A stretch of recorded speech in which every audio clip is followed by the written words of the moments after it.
आफ्नो बुबा आमाप्रति चाहिँ जे गर्नु छ बाजुले गर्न हुन त त्यो फिल्ममा त अब हाम्रो हिरोले पनि अब बिचारा गर्न खोजेको त होइन नि त। अब हामी पनि अहिले देशको कन्डिसन राम्रो छैन, हाम्रो इकोनोमिक कन्डिसन पनि राम्रो छैन, अनि हामी नै त्यही जन्जालमा परियो भने कस्तो होला, हाम्रो आमा बुवाले हाम्रो बारेमा कस्तो सोच्नु होला। छोडे त विदेश चाहिँ जाने सोच थिएन, अब त झनै भएन। अरूलाई नै भन्न चाहन्छु विदेश नजाऊ, जति सानो भए पनि आफ्नै देशमा मम्मीसँगै बसेर सानो भयो नि खुसी भएर बस्न सकिन्छ। छोराले गीत सुन्थ्यो एकदम राम्रो लाग्यो भनेर त्यही भएर हेर्नु है। गाउँ गाउँमा चाहिँ एउटा सन्देशमूलक चाहिँ एउटा सन्देश दिनुपर्छ यो मुभीबाट चाहिँ। पहिलो दिनको माया नेपालभरि नै, यहाँ मात्रै होइन, नेपालगञ्जदेखि लिएर पूर्व बिर्तामोडदेखि लिएर दाङदेखि लिएर चितवनमा सबैतिर अहिले हाउसफुल भइरहेछ। सबै दर्शकलाई चाहिँ आजदेखि चलचित्र लाग्यो थाहा छ र उहाँहरूले आफ्नो पाएक पर्ने समय हेर्नुहुन्छ होला। सायद कोही चाहिँ आज बिजी हुनुहुन्छ, भोलि जाने प्लानमा हुनुहुन्छ होला या पर्सि जाने प्लानमा हुनुहुन्छ होला।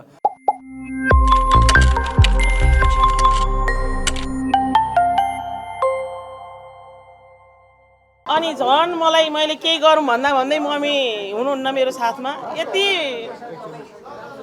पछुतो भयो नि छ नि अहिले हजुर। त्यही भएर आफ्नो बुबा आमाप्रति चाहिँ जे गर्नु छ बाजुले गर्न हुन त त्यो फिल्ममा त अब हाम्रो हिरोले पनि अब बिचारा गर्न खोजेको त होइन नि त। अब त्यो बाध्यता व्यवस्थामा त्यो जन्जालमा परेर गर्न नसक्नु भएको, तर यस्तो मोटो निस्केला जस्तो भयो। मैले काठमाडौँ हेरेँ कि मेरो 2टा फिल्म हेरेँ।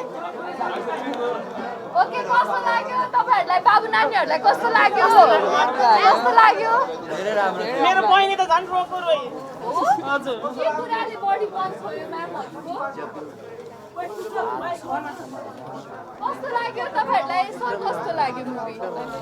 हो के कुरा हजुरलाई बढी? त्यही आमाको माया, आमालाई अब एकदम राम्रो लाग्यो।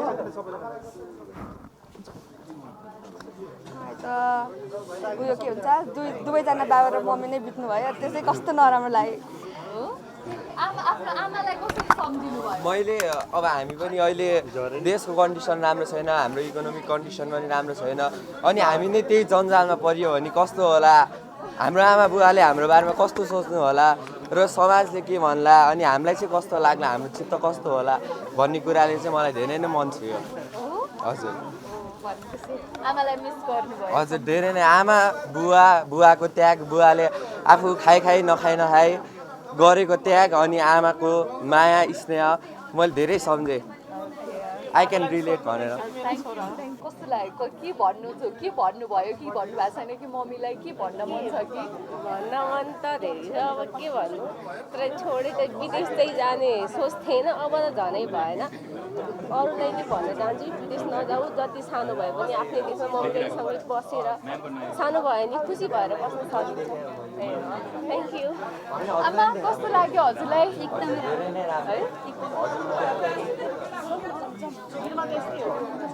बच्चा बोकेर बिहान मुभी हेर्न आउनुभएको छ, के कुराले हो त आज फर्स्ट शो आबाट आमा हेर्न मन लागेको? छोराले गीत सुन्थ्यो एकदम राम्रो लाग्यो भनेर त्यही भएर हेर्नु हो। मम्मीले फोटो खिच्छु ल। मलाई एकदम राम्रो लाग्यो, फिल्म चाहिँ राम्रो लाग्यो, एकदम राम्रो छ, सबैजना हेर्न आउनुहुन्छ। एकदम राम्रो छ। कस्तो लाग्यो म्याम मुभी? Thank you. निकाल्नु न अडियन्स निकाल्नु। कस्तो लाग्यो सर मुभी? राम्रो छ? एकदम राम्रो लाग्यो? कस्तो लाग्यो तपाईँहरूलाई? सर कस्तो लाग्यो? राम्रो लाग्यो, एकदम सन्देशमूलक छ। लगभग नरुने मान्छे कोही छैन, म कुनै फिल्म हेरेर नरुने मान्छे। आज मेरो 8-10 पटक खान पाइकन आँसु झऱ्यो। एकदम राम्रो छ र यो फिल्म चाहिँ राम्रो गर्छ भन्ने अपेक्षा पनि छ। धन्यवाद। कङ्ग्रेचुलेसन फर्स्ट अफ अल त। अनि चाहिँ एकदमै मिनिङफुल छ यो मुभीले चाहिँ। काठमाडौँमा होइन, गाउँ गाउँमा चाहिँ एउटा सन्देशमूलक चाहिँ एउटा सन्देश दिनुपर्छ यो मुभीबाट चाहिँ। नेपालमै फर्स्ट टाइम यस्तो मुभी विशेष बाहिर बसेको थिएँ मैले, फर्स्ट टाइम यस्तो मिनिङफुल मुभी देखाएको थिएँ। हरेक आमाहरूले चाहिँ आफ्नो बच्चालाई चाहिँ यो मुभी हेर्न आउनु। कस्तो लाग्यो सर हजुरलाई एकदम राम्रो छ यस्तो ढुङ्गा रोउने फिल्म बनाएर नि हजुर ढुङ्गा रोउने चाहिँ फिल्म हेर्ने ढुङ्गाको नि रुन्छ कस्तो लाग्यो म्याम हजुरलाई तपाईँ अलिक पछाडि पनि आउनुभयो होइन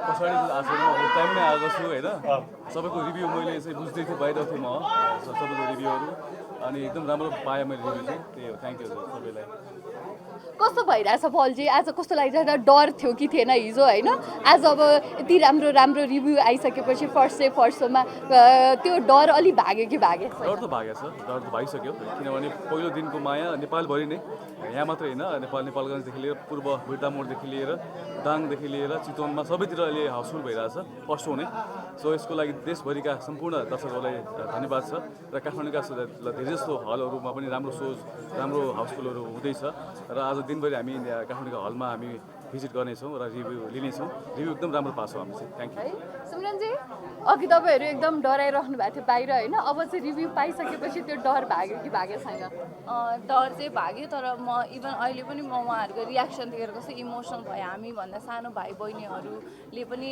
रिलेट गर्नुभयो अनि भन्दै हुन्थ्यो यो मुभी सबै चाइल्डहरूले हेर्नुपर्छ सबै बच्चाहरूले हेर्नुपर्छ आफ्नो आमा बुवाको बुझ्नलाई पनि हेर्नुपर्छ भनेर भन्दै हुनुहुन्थ्यो अनि आमाहरू आउनुभएको छ बुढी बुढी आमाहरू उहाँहरूले पल्जीलाई माया दिन आउनुभएको उहाँको फ्यानहरू उहाँदेखि आउनुभएको त्यो उहाँहरूको रियाक्सन हेरेर चाहिँ एकदमै ग्रेटफुल फिल भयो हामीले मेहनत गरेको मन पराइदिनु भएको छ एकदम खुसी लाग्यो अहिले चाहिँ हो साइग्रेसी कस्तो भइरहेछ आज मेरो पहिलो अनुभव पनि हो चलचित्र क्षेत्रमा अब यस्तो त्यो अडियन्सको इमोसन देख्दाखेरि चाहिँ चलचित्र चाहिँ हामीले सपना जुन देखेको थियौँ त्यो साकार भयो जस्तो लागिरहेछ एकदमै एक्साइटेड अझै पनि छौँ अझ अरू हलमा अझ रिएक्सन देखेपछि अझ धेरै भावना पैदा होला अहिले चाहिँ हामी एकदम बोल्न नसक्ने नै स्थितिमा छौँ एकदम रमाइलो भइरहेछ उषाजी हजुरलाई पनि डर एकदमै थियो होइन अहिले त्यो डर भाग्यो कि भागेन प्रतिक्रिया पाइसकेपछि खोइ त्यो अझै भागेको छैन मेरो त अझै डर लागिरहेको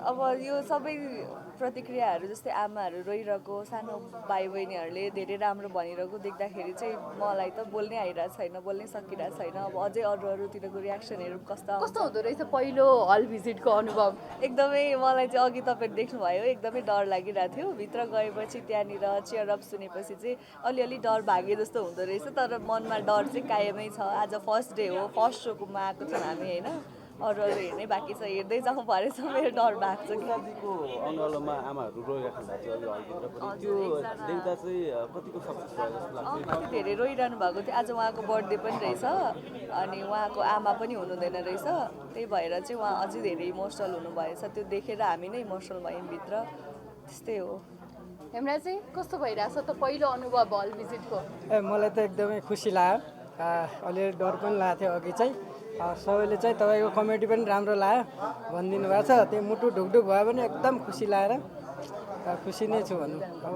अरू ठाउँतिर गए चाहिँ बिस्तारै डर हट्ला है पलजी के छ त आशा होइन आजदेखि फिल्म रिलिज भइसकेको छ होइन तपाईँले यति धेरै महोत्सवदेखि लिएर होइन कन्सर्ट सबै गएर पनि आबाट आमाको यति प्रचार गरिसक्नु भएको छ होइन दर्शकहरूले सबै मन पराउनु भएको छ तपाईँलाई के अरे आशा के छ अब कस्तो होला भन्ने त्यो डर चाहिँ कतिको छ होइन अघि भनिसकेँ मैले डर छैन के अरे अब सबैलाई थाहा छ दर्शकलाई थाहा नहुनु नभएको भए चाहिँ डर हुन्थ्यो होला सबै दर्शकलाई चाहिँ आजदेखि चलचित्र लाग्यो थाहा छ र उहाँहरूले आफ्नो पाएक पर्ने समय हेर्नुहुन्छ होला सायद कोही चाहिँ आज बिजी हुनुहुन्छ भोलि जाने प्लानमा हुनुहुन्छ होला या पर्सि जाने प्लानमा हुनुहुन्छ होला या आज दिउँसो या आज बेलुका सायद आज दिउँसो बेलुकादेखि सबै नेपालभरि नै हाउसफुल हुन्छ थाहा छ मलाई यसको लागि अग्रिम धन्यवाद तपाईँहरूको सब काम छोडेर अब चाहिँ हलमा आउनु होला भन्न चाहन्छु अनि कस्तो लाग्छ फिल्म रिभ्यू दिनु होला थ्याङ्क यू जस्तो यो हल भिजिटमा तपाईँ अब प्रोग्रामहरूमा महोत्सवहरूमा पनि बढी तपाईँ गइरहनुहुन्छ होइन अब के छ दर्शकलाई हलमा बोलाएर तपाईँ महोत्सवतिर त जानुहुन्न नि दर्शकलाई भेट्न हलमा जानुहुन्छ कि जानुहुन्न तपाईँ अहिले हामी कहाँ छौँ सर हलमै हुनुहुन्छ तर अब नेक्स्ट अब भोलिबाट या त तपाईँ अर्को महोत्सवमा पनि कुद्न सक्नुहुन्छ भोलि शनिबार छ माहौल बन्दैछ सबैलाई धन्यवाद छ तपाईँहरूलाई सबैलाई थाहा छ मैले के मेरो चाहना के छ इच्छा के छ होइन अनि तपाईँहरू हलमा आइदिनु होला भन्न चाहन्छु सबै हलमा हामी आउनेछौँ थ्याङ्क यू जस्तो पलजी दर्शकहरू यसरी रोइराख्नु भएको छ यो आँसु देख्दा चाहिँ कतिको सक्सेस भयो जस्तो लाग्छ यो फिल्मबाट फिल्म गरेर अब देखाउन खोजेको कहानी आँसु मात्रै थिएन रोदन हामी माया प्रेम भावना सबै थियो इमोसनल भइन्छ यो फिल्म हेर्दाखेरि इमोसनल हुँदाखेरि हाम्रो कथाले हामीलाई टच गर्यो भने चाहिँ आँसु आउँछ आफै र सायद उहाँहरूलाई स्टोरी कथाले छोयो र आफूले आफ्नो फिल्म सम्झिनु भयो आफ्नो त्यो क्यारेक्टरलाई आफू सम्झिनु भयो होला त्यही भएर यो हामी सक्सेस नै मान्छौँ यो कुरालाई चाहिँ